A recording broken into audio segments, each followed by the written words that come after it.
This is the Takamakan Desert in Xinjiang, China. Stand on that endless stretch of sand and the scene before you feels unreal. Under a blistering sun, 30,000 farmers are bent over, planting seedlings by hand. Around them, thousands of green automated seeding vehicles trundle in neat rows, their engines roaring like a strange mechanical herd. Above, tens of thousands of drones patrol the sky, dropping seeds with surgical precision. Trucks stream back and forth, carrying trays of seedlings deeper into the dunes. When a group of American tourists walked into that scene, they were stunned.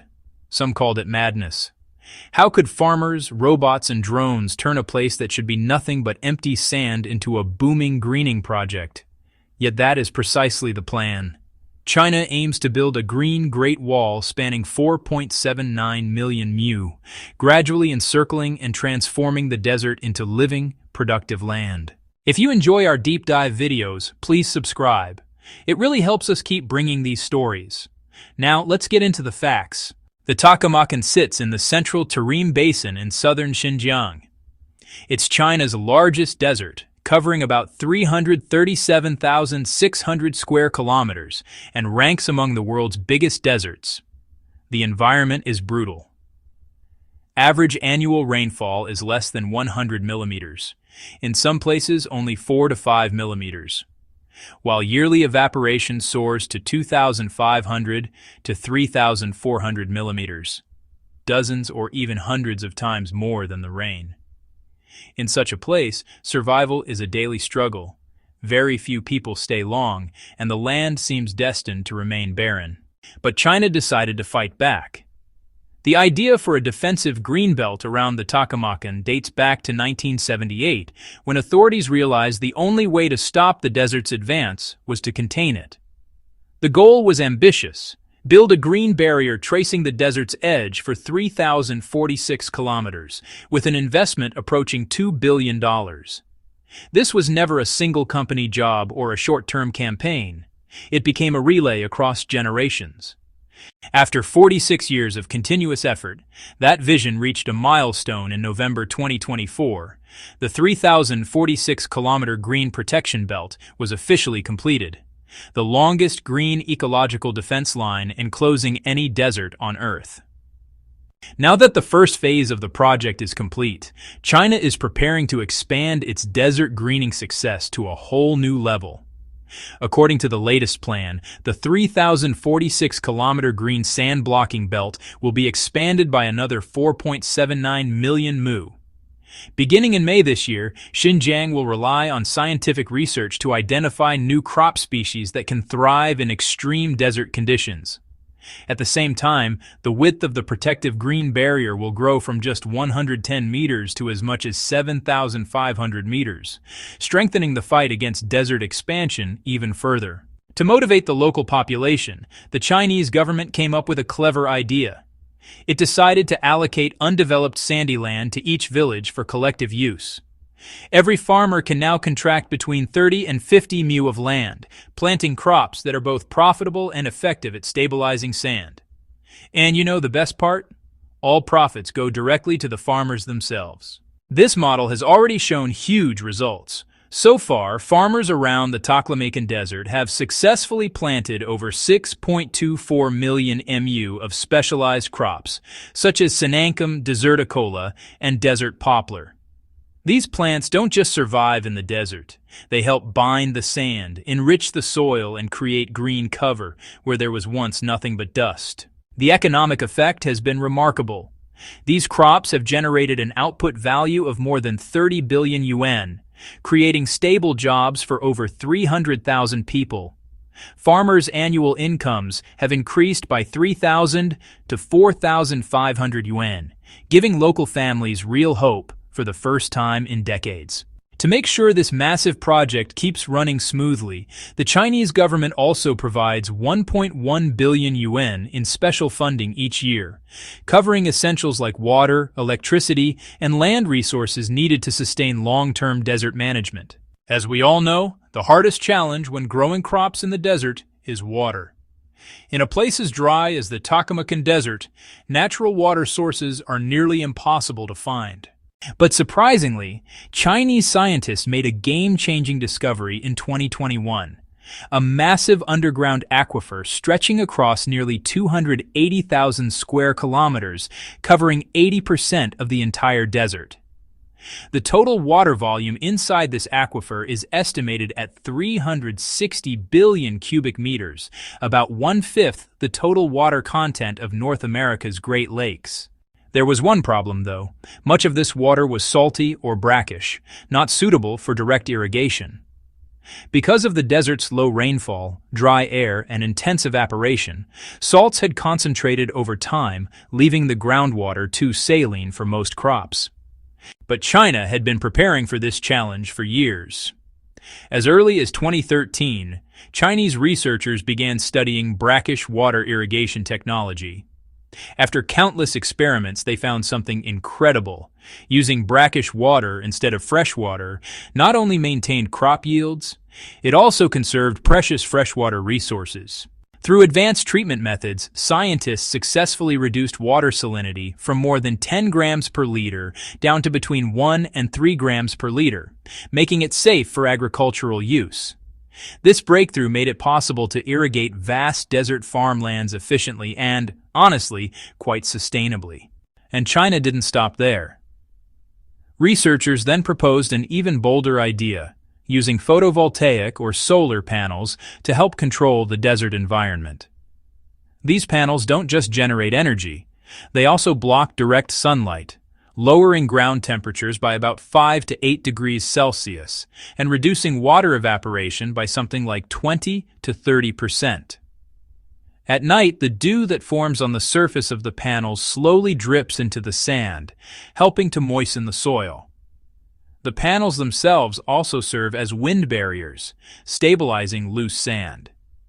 In fact, large-scale solar panel installations can cut ground-level wind speeds by 30 to 50%, preventing sand movement and erosion. When combined with grass grid barriers made from reeds or wheat straw, arranged in 1 meter by 1 meter grids, these systems form a multi-layer wind and sand defense network, effectively holding dunes in place and creating space for new vegetation to grow. A great example is Kashgar in Xinjiang, where 194,000 mu of land is now protected by photovoltaic sand control projects with 6.486 million kilowatts of connected solar capacity. This means China is achieving both desert greening and clean energy production at the same time. It's because of this incredible desert project that foreign tourists from around the world now travel to Xinjiang every year just to witness it. In June this year, another group of visitors arrived at the Takamakan Desert, and what they saw left them completely speechless. Under the blazing sun, 30,000 Chinese farmers worked tirelessly, planting crops one by one. Around them, thousands of green automated vehicles moved in perfect coordination, sowing seeds in the sand. Overhead, tens of thousands of drones buzzed across the sky, scattering rose seeds with pinpoint accuracy.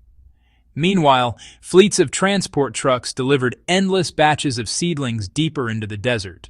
For many foreign visitors, it felt like watching a scene from a science fiction movie. They couldn't believe human effort and technology combined could truly reshape the face of a desert. But that's exactly what's happening in Xinjiang today. In fact, the region has deployed an impressive lineup of high-tech machinery to accelerate greening. Those green automatic vehicles are not ordinary machines. They're actually unmanned tree-planting robots, equipped with Beidou navigation systems. These robots can move along pre-programmed routes, performing every step from digging trenches and planting seedlings to covering them with soil, all with stunning precision. Each robot can plant 1 mu of tamarisk trees in just 19 minutes, making it over 20 times more efficient than manual labor. The drones, too, are highly advanced. These aren't the standard aerial photography drones you see at events. They're specialized agricultural seeding drones, also guided by Beidou navigation. They automatically plan flight paths, flying in snake-shaped patterns across uneven sand dunes to sow seeds evenly. A single drone can cover up to 500 mu per day, maintaining an error margin of less than 0.5 meters. That's, wow, about 20 times the speed of manual seeding while reducing costs by around 60%. Even more impressive, Xinjiang has introduced multi-spectral drones capable of analyzing soil quality through spectral imaging. These drones can then identify the right seeds, such as poplar or caligonum, that best suit the soil in each location. Thanks to these innovations, the vegetation coverage rate in aerial seeded areas has now reached 35%, while overall planting costs have dropped by 70% compared to traditional methods. Among all the desert plants China has experimented with, one in particular has become a true superstar, licorice, known locally as gankao. At first, scientists in Xinjiang weren't even sure if anything could survive in such harsh, dry soil. But after years of research, they made a surprising discovery. Licorice not only thrives in desert conditions, but also improves the soil for other plants to grow. Licorice has long roots that dig deep into the sand, sometimes reaching 5 to 8 meters below the surface. These roots stabilize the dunes, reduce wind erosion, and retain underground moisture. In short, licorice plants anchor the desert. Even more remarkable, the roots release a natural compound that enriches the soil with nitrogen, helping nearby trees like tamarisk and poplar grow faster. In areas where licorice was planted, researchers found that soil organic matter increased by 40% and wind speed near the surface dropped by 20%. But what really shocked people was the economic potential.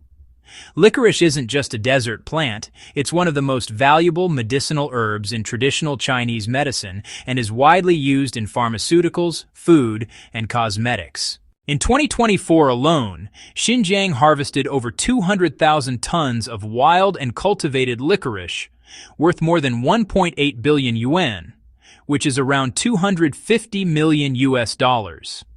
Many farmers who once struggled to grow anything now earn steady incomes through licorice planting and processing cooperatives. To make production sustainable, China built research stations across the desert to monitor soil health, optimize irrigation, and test new hybrid seeds.